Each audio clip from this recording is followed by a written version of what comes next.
Clara entered between two worlds and proved that life after death exists. What would you do if the person you loved most in the world whispered your name in the darkness 3 weeks after you buried them? Would you dismiss it as grief playing tricks on your mind, or would you have the courage to listen? Clara never believed in stories of life after death. She was practical, rational, the kind of woman who needed proof before believing in anything beyond what her eyes could see. But at 3 o'clock on a Friday morning, 1 month after losing Raphael, something impossible happened. And what began as a desperate widow's heartbreak transformed into an undeniable journey between worlds that would challenge everything she thought she knew about love, loss, and the continuity of consciousness. This isn't a story about grief alone, though grief is woven through every word.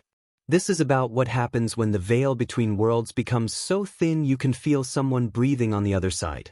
It's about coffee scents that appear in empty rooms, embraces that feel more real than reality, and a golden retriever who sees what human eyes have forgotten how to perceive. Clara's experience isn't unique. Thousands of people who died and returned to life have tried to tell us the same truth. But Clara never died. She simply learned to see differently. And in that seeing, she discovered that the question isn't whether life after death exists, but whether we're brave enough to recognize it when it reaches out to touch us. If you've ever lost someone and felt them near, if you've ever questioned whether consciousness ends when the heart stops beating, if you've ever wondered whether love truly is eternal or just a beautiful lie we tell ourselves, then Clara's story is for you. Because what she discovered in those sacred weeks between worlds wasn't just about Raphael continuing to exist. It was about both of them learning the hardest lesson love ever teaches, that holding on and letting go are sometimes the exact same act of devotion. Stay with us through this journey. Share this story with someone who needs to know they're not alone in what they're experiencing. And if Clara's story touches your heart the way it touched ours, subscribe to our channel, because stories of love, loss, and the mysterious continuity of consciousness are what we're here to explore together. Emptiness has its own weight. Clara discovered this on the first morning without Raphael, when she woke up and his side of the bed remained untouched, cold as a broken promise. There was no longer the sound of his slippers dragging through the hallway, nor the smell of coffee he always prepared before she opened her eyes. What remained was a silence so dense it seemed to occupy every corner of the house, transforming the home they built together into a kind of museum of frozen memories. And Clara, lost in that ocean of absence, felt like someone who had forgotten how to breathe. In the following days, she tried to maintain her routine. After all, that's what they tell us to do when the pain is too great, isn't it? But each everyday gesture became a cruel reminder. The extra cup she still took from the cabinet out of habit. The television tuned to the channel he used to watch. His clothes in the closet, which she didn't have the courage to touch, as if moving them would erase his existence once and for all.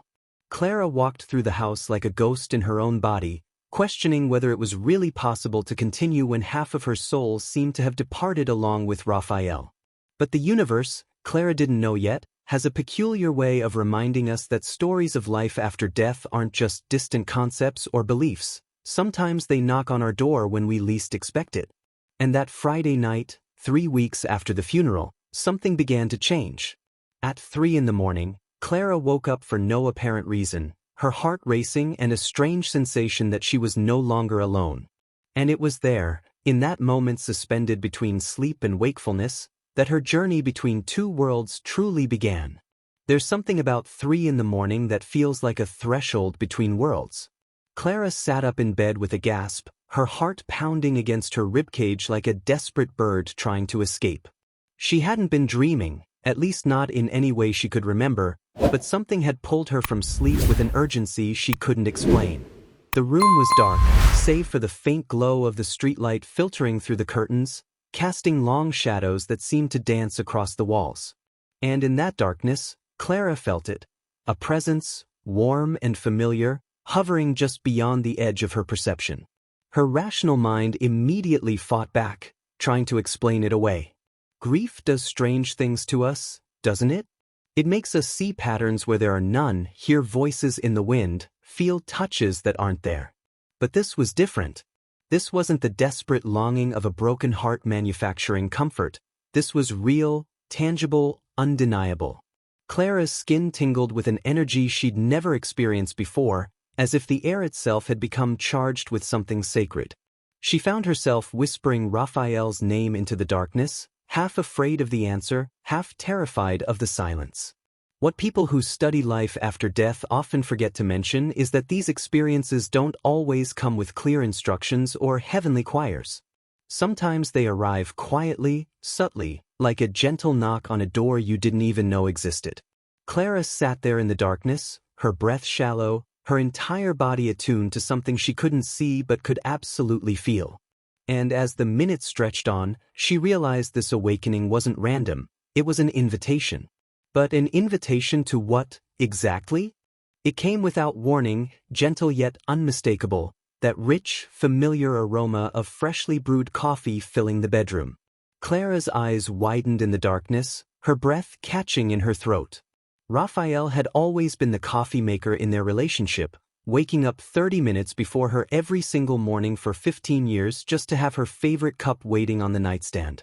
But there was no coffee maker in the bedroom, no one in the kitchen downstairs, no logical explanation for what her senses were telling her was absolutely, impossibly real. She turned on the bedside lamp with trembling hands, half expecting to find a steaming mug materialized out of thin air.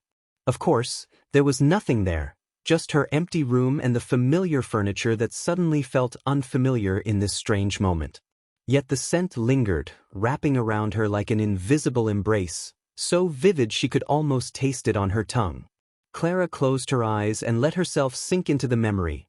Raphael in his worn blue robe, humming off-key while the coffee percolated, the morning light catching in his salt and pepper hair. How many people who've experienced stories of life after death talk about scents? She wondered. How many dismissed them as wishful thinking before they became believers? What struck Clara most wasn't just the presence of the aroma, it was the feeling that came with it. Pure, uncomplicated, unconditional love, the kind that doesn't end just because a heart stops beating.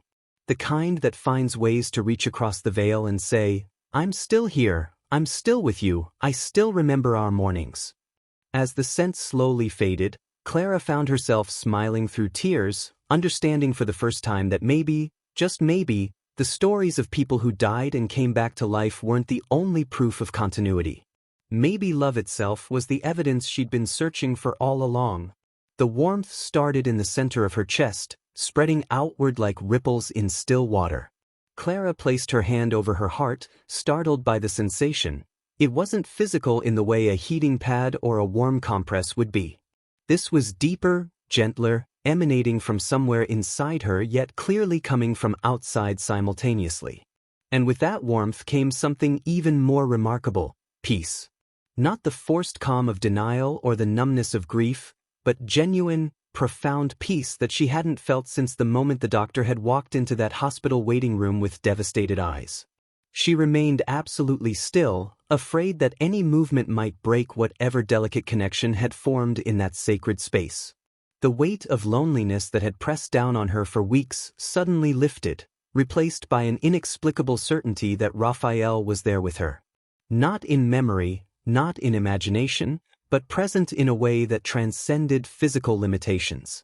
Clara had heard about life after death existing in various forms. She'd read books, watched documentaries, listened to countless accounts, but experiencing it firsthand was entirely different. It was like spending your whole life learning about the ocean from pictures and then finally diving beneath the waves. Time seemed to suspend itself in those moments. Clara didn't know if she sat there for minutes or hours, cradled in that invisible embrace.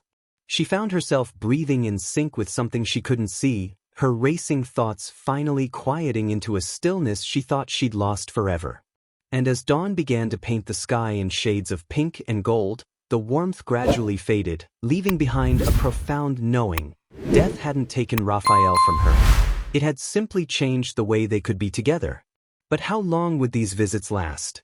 And what was she supposed to do with this gift she'd been given? Sleep finally claimed her as morning light filled the room, but what came next wasn't ordinary sleep. It was something Clara would later struggle to find words for. She found herself standing in a place that defied description, where light seemed to come from everywhere and nowhere at once, where the ground beneath her feet felt solid yet somehow insubstantial. The colors were more vivid than anything she'd ever seen in waking life, as if she'd spent her entire existence looking at reality through a dirty window and someone had finally cleaned the glass. And there, just ahead of her, standing with that familiar slightly crooked smile, was Raphael. Her first instinct was to run toward him, but her feet wouldn't move, not because she was paralyzed, but because some part of her understood that this moment required reverence, patience, a different kind of approach. Raphael looked exactly as she remembered him, yet somehow more himself, if that made any sense. The weariness that illness had carved into his features was gone, replaced by a vitality and brightness that took her breath away. "Is this real?" she heard herself ask, though her lips didn't move in the traditional sense. His response came not in words but in a feeling that flooded through her entire being, more real than anything you've ever known. This wasn't like the stories of people who died and returned to life, waking up in hospital beds with tales of tunnels and lights. This was Clara, still breathing in her bed, yet fully present in another dimension entirely. The boundary between life after death and life before death had become permeable, gossamer thin, and she'd somehow slipped through. Raphael reached out his hand, and Clara felt her heart expand with a joy so intense it bordered on pain. But before she could close the distance between them, she needed to understand. Was this goodbye, or was this hello? Was she being called to cross over, or was he reaching back across the veil to show her something she desperately needed to see? When their bodies finally met, Clara understood why mystics throughout history had struggled to describe the ineffable. This wasn't the memory of an embrace or the ghost of physical touch. This was real contact, as solid and warm as any hug they'd shared during his lifetime. She felt the texture of his shirt against her cheek, the steady rhythm of what should have been a heartbeat, the strength of his arms wrapped around her with a tenderness that made her knees weak. Raphael's presence enveloped her completely, and Clara felt something she'd believed was lost forever, home. Not the house they'd shared, not the life they'd built, but that specific sense of belonging that only one person in the entire universe could provide. She breathed him in, that scent of sandalwood and rain that was uniquely his, and felt tears streaming down her face, though she couldn't tell if they were tears of joy or grief or both. "I've missed you so much," she whispered, and his response vibrated through her entire being. "I never left, my love. You just couldn't feel me yet." Those words, simple as they were, carried the weight of every unanswered prayer, every desperate plea into the darkness. Time worked differently here, stretching and compressing in ways that defied earthly logic. Clara held on tighter, memorizing every sensation, knowing instinctively that this gift was temporary, not because the connection would end, but because she still belonged to the world of the living. And as they stood there, wrapped in each other, she understood something profound about life after death. It wasn't about ending or beginning. It was about transformation, continuation, love refusing to be bound by something as trivial as physical separation. But even as this understanding bloomed within her, she sensed the embrace beginning to shift, to lighten, preparing her for what came next. The morning after the dream, Clara moved through her house with new eyes, suddenly aware of things she'd been too consumed by grief to notice.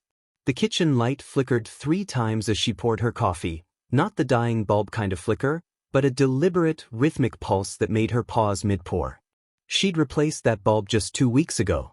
Then the radio in the living room turned on by itself, tuned to the jazz station Raphael had loved, playing the exact song they'd danced to at their wedding.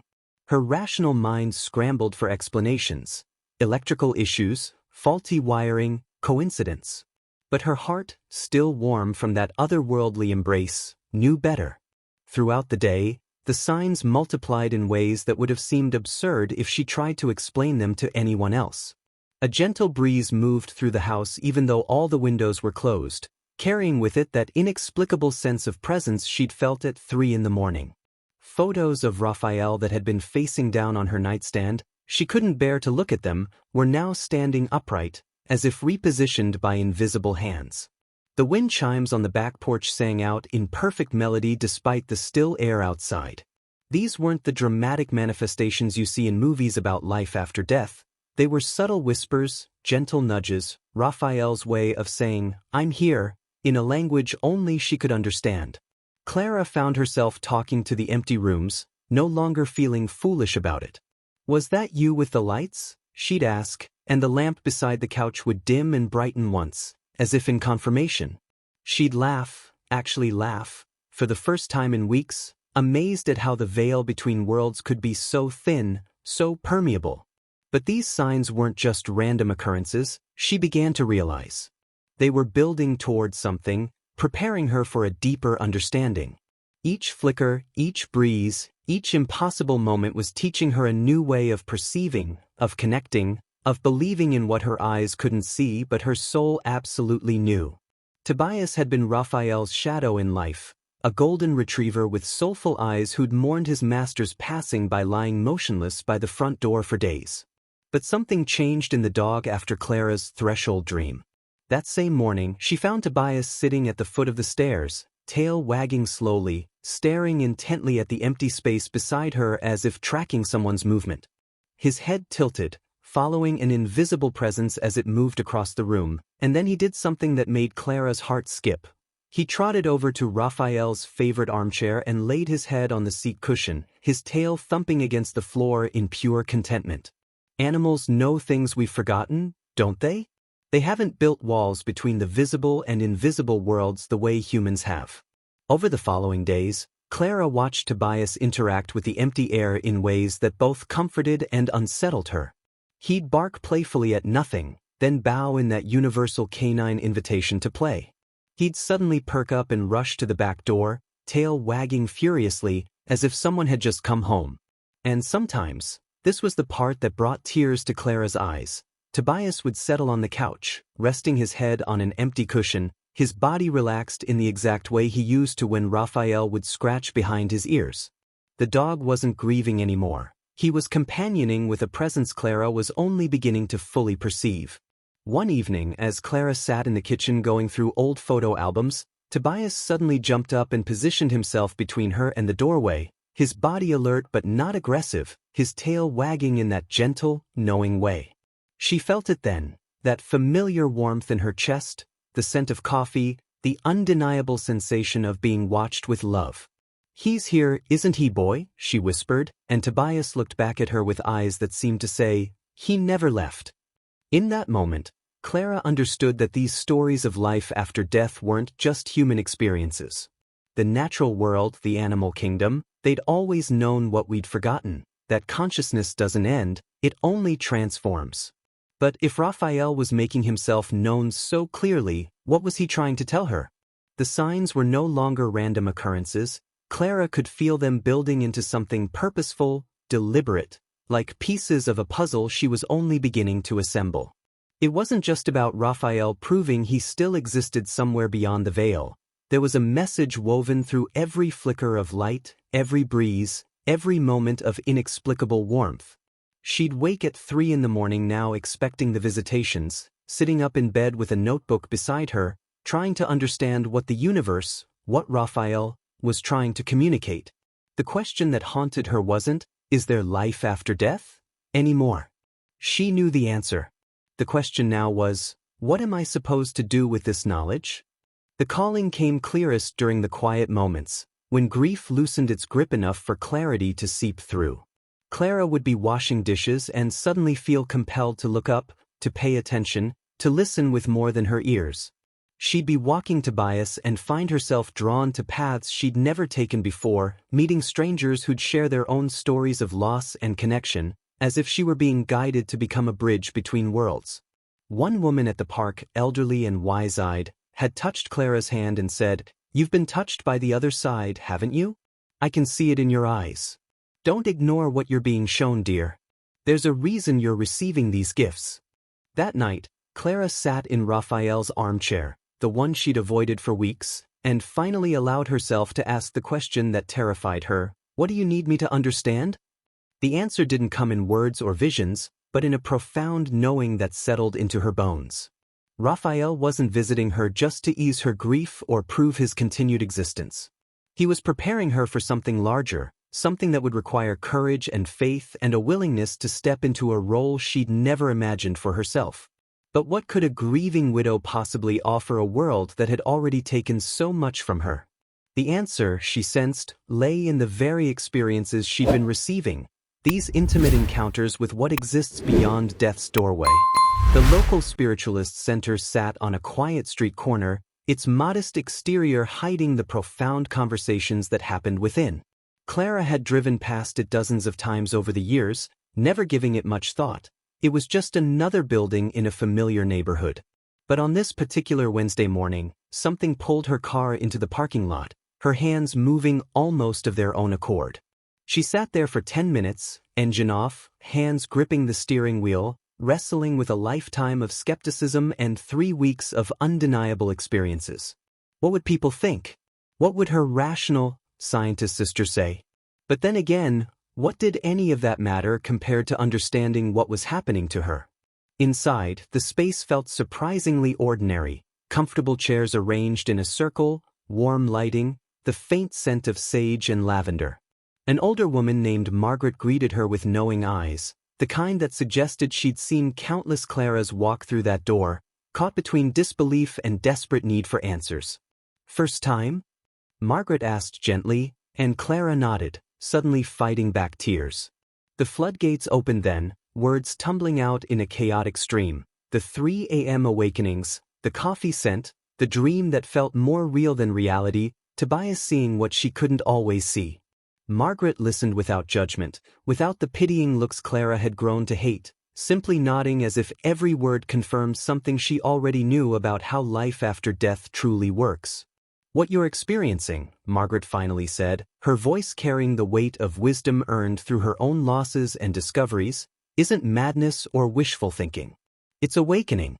Your loved one is reaching across the veil because there's something unfinished, something you both need before he can fully transition and you can fully heal."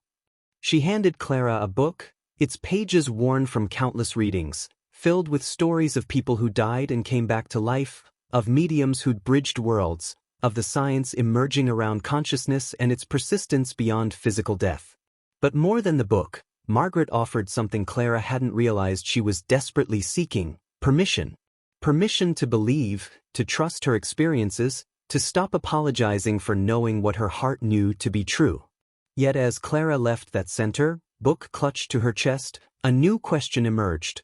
What was the unfinished business between her and Raphael? The truth came to Clara not in a grand revelation, but in quiet moments of painful honesty with herself. She'd been holding on so tightly, to Raphael's clothes, to his routines, to the exact arrangement of furniture they'd chosen together, as if keeping everything frozen in time could somehow bring him back. Every morning she still set 2 places at the breakfast table. Every evening she still said, "Good night," to his empty side of the bed as if he might answer. Margaret's words echoed in her mind, "Love that clings becomes a chain for both souls." Was Clara's grief, as natural and justified as it was, actually tethering Raphael to a world he needed to move beyond? The thought made her physically sick, yet she couldn't deny the weight of truth in it. That night, she returned to the Spiritualist Center for a meditation circle, where Margaret guided them through a practice of releasing with love. Letting go doesn't mean forgetting, Margaret's voice floated through the candlelit room. It means loving someone enough to free them, and loving yourself enough to continue your own journey. As Clara sat with eyes closed, breathing deeply, she felt Raphael's presence stronger than ever, not the comforting warmth she'd grown accustomed to, but something tinged with urgency, with gentle insistence. And suddenly she understood. He'd been trying to show her not just that life after death exists, but that both of them needed to embrace their respective paths. His soul had its own evolution to pursue, and hers had chapters yet unwritten. The realization broke something open inside her, and tears streamed down Clara's face as she whispered into the darkness of her closed eyes, "I love you enough to let you go. I love you enough to keep living." The response was immediate, that familiar embrace, but different now, carrying notes of relief and gratitude and profound love. She saw, in her mind's eye, Raphael smiling at her with such tenderness, and understood that true love doesn't possess or imprison. It liberates. It trusts. It says, "I'll carry you in my heart while we each walk our own paths." But saying the words and actually living them were two different things, and Clara knew the hardest part still lay ahead. Clara prepared the ritual with trembling hands, following the guidance Margaret had given her. A single white candle placed on the dining room table, a glass of water to represent purification, and a photograph of Raphael from their honeymoon, both of them young and laughing, the whole future stretched out before them like an uncharted map. The house was silent except for Tobias's soft breathing as he lay nearby, ever the faithful witness to these sacred moments.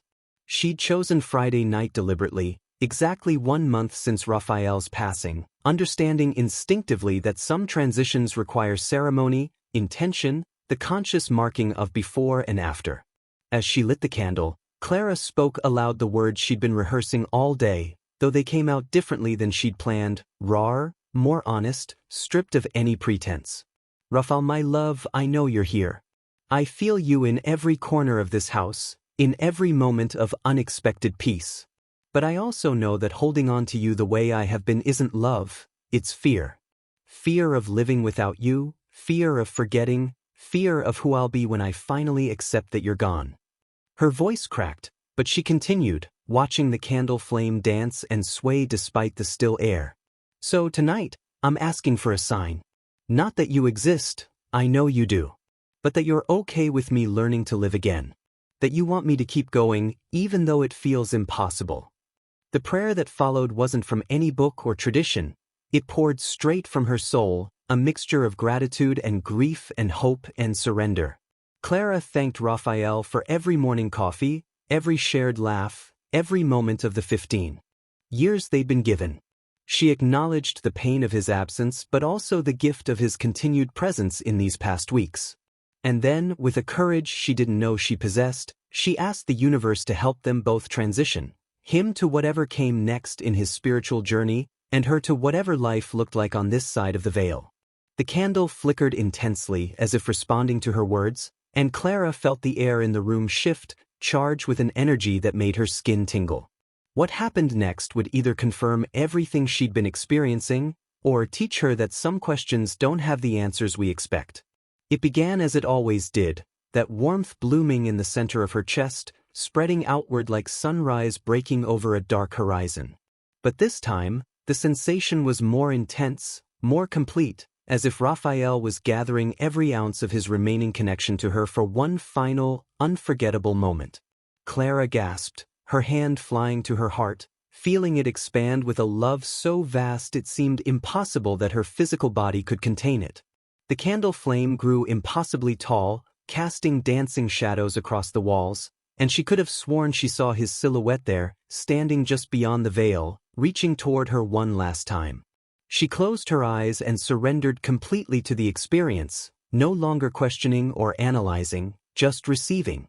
The embrace enveloped her from all directions, not just a hug, but a complete merging of energies, as if their souls were remembering how to speak the language they'd known before words, before bodies, before this lifetime.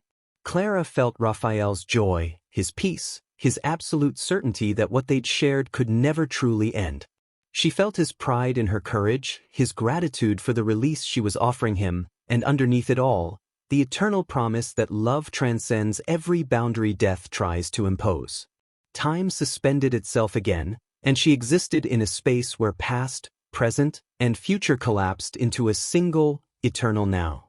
When the intensity finally began to ease, Clara didn't feel abandoned or bereft, she felt full.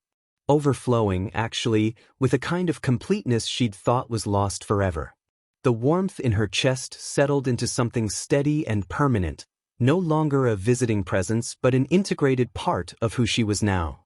She opened her eyes to find the candle burning at its normal height, the room peaceful and still, Tobias sleeping contentedly as if he'd witnessed nothing unusual at all. But Clara knew better. This wasn't an ending, it was a transformation. Raphael wasn't leaving her, he was simply changing address, moving from desperate haunting into eternal companionship. Yet even as she smiled through her tears, she wondered, would she hear from him again? Or was this beautiful, terrible goodbye the last direct contact they'd ever share? The words didn't come through her ears, they materialized directly in her consciousness, clear as if someone had written them across her heart in letters of light. I follow with you, but now you need to follow for yourself. Clara's breath caught, recognizing the peculiar phrasing that was so distinctly Raphael's, the way he'd always mixed metaphors and created his own expressions that somehow made perfect sense. This wasn't her imagination supplying what she wanted to hear. This was him, communicating in the only way still available across the distance between their worlds. More understanding flooded through her, not in sentences but in complete downloads of meaning. Raphael showed her that his presence would always remain, woven into the fabric of her being, but the intensive visitations needed to end for both their sakes.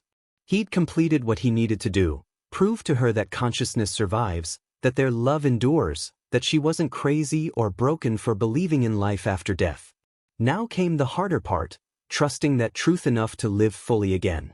He showed her images of her future, laughing with friends she hadn't called in months, traveling to places they'd planned to visit together, maybe even, and this made her heart clench, opening her heart to connection again someday. Not replacement, never replacement, but continuation.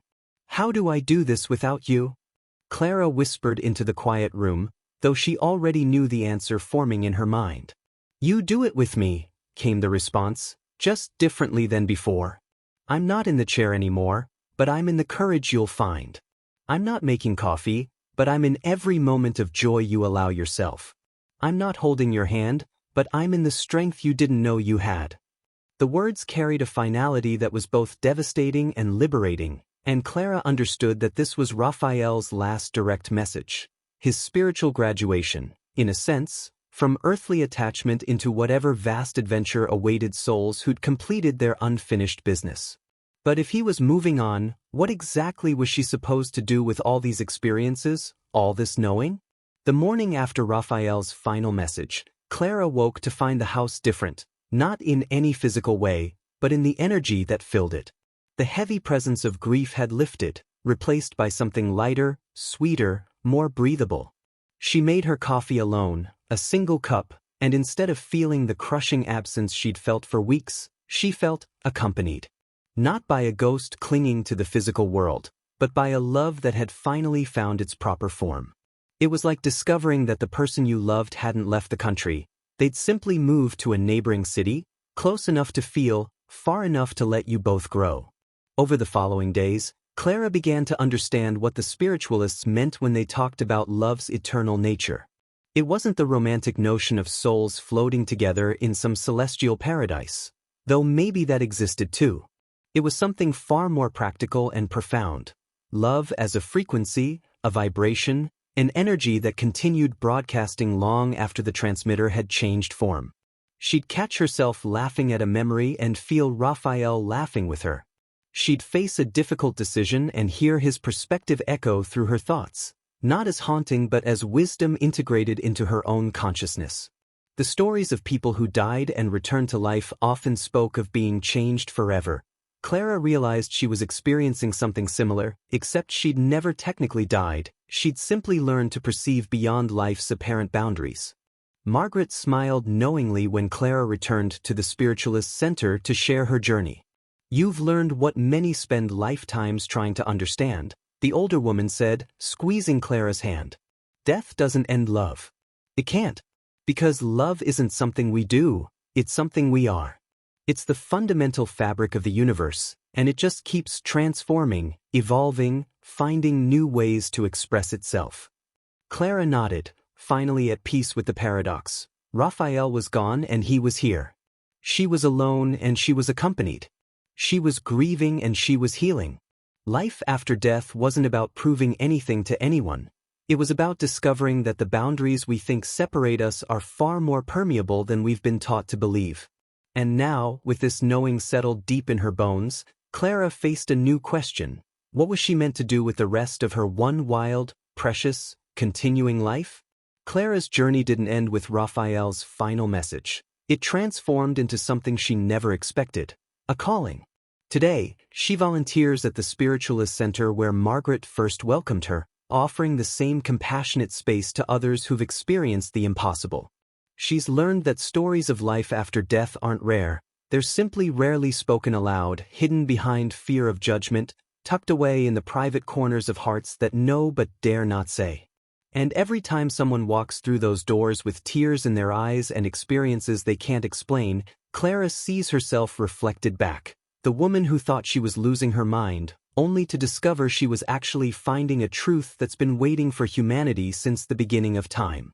Tobias still pauses sometimes, his head tilting toward empty spaces, his tail wagging at presences Clara can no longer perceive as intensely as she once did. The signs have gentled into something subtler, a favorite song at just the right moment, a dream that carries the weight of visitation, that persistent warmth in her chest when she needs courage most. Clara has learned that life after death doesn't always announce itself with dramatic manifestations. Most of the time, it whispers. It waits. It trusts that those who need to know will eventually learn to hear. And she's discovered something else too, that by releasing Raphael fully, she didn't lose him. She simply gave their love room to evolve into something that could sustain them both as they walked their separate but eternally connected paths. But here's what Clara wants you to understand, what she wishes she could tell every grieving heart on this planet. The question isn't whether your loved ones continue after death. The question is whether you're willing to remain open to the ways they might reach back to let you know they're okay. Not every goodbye is final. Not every ending is absolute. And love, real, true, unconditional love, doesn't recognize death as a boundary worth respecting. So now I ask you, have you experienced something you couldn't explain after losing someone you loved? Have you felt presences, received signs, had dreams that felt too real to be just dreams? Share your story in the comments below, because Clara's journey proves that none of us are alone in these experiences. We're all connected by the eternal truth that consciousness continues, that love persists, and that the boundary between life and death is far more permeable than we've been taught to believe. If this story touched something deep within you, if it gave you permission to trust your own experiences, then share it with someone who needs to hear it. Subscribe to our channel for more journeys into the mysteries of love, loss, and the beautiful, terrifying, magnificent continuity of the soul. Because Clara entered between two worlds and came back with a message for all of us. Death is not the end. It's simply a doorway. And love is the key that opens it from both sides. What will you do with that truth?